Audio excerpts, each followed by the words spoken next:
This one we're going to keep anonymous. I write to you in the hopes you can help me move forward. I'm 66 years old, and up till 16 months ago, I was a happy, proud father of an adopted 29-year-old daughter. My beautiful relationship with her ended abruptly the day she called to accuse me of having sexually abused her as a child, and she wanted nothing to do with me. I've not spoken to nor seen her since. I've gone through almost all the phases of grief, but I'm stuck between anger and depression. I'm saddened and disheartened thinking that my child will go through life believing her father committed this heinous act of betrayal, guaranteeing her a life without trust, particularly against men. She stopped communicating with the rest of her family.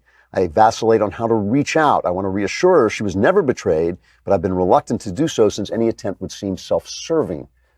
I feel I've been accused, tried, convicted, and banished for life from half of my existence for a crime antithetical to who I am. I know her beliefs are either delusional, a conflation of life events, or a false memory. This does not bring any solace. I also have concerns. I'm afraid to stir up the dust since I fear professional or family backlash if I begin the seemingly unsurmountable trek of proving my innocence.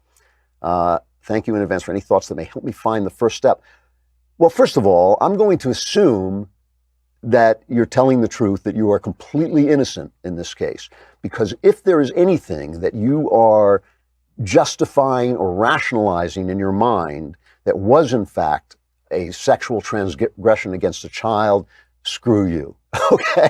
So if you're lying, and if you're lying to yourself, and if you're rationalizing and you're justifying something you should not have done, that is one thing. But if you are wholly innocent in this matter, what I would do is I would gather some very, very trusted people around me. Your wife, if she's still around, a pastor, if she's still around, certainly a lawyer. It would be one of the people that I would talk to. I'd get a lawyer. I would sit down and consult with them and strategize with them about how to go forward. If you did not harm this child, if you did nothing to harm this child, that she could, anything that she could have taken as a sexual advance. And I'm not talking about, some cloudy thing that's nonsense. I'm talking about if you didn't do anything to her, really to hurt or sexually abuse her, then I think you should approach her possibly by mail, possibly by an intermediary, and lay out that this is the case. Lay it out clearly. I did not ever do anything that could be construed as sexual assault to you.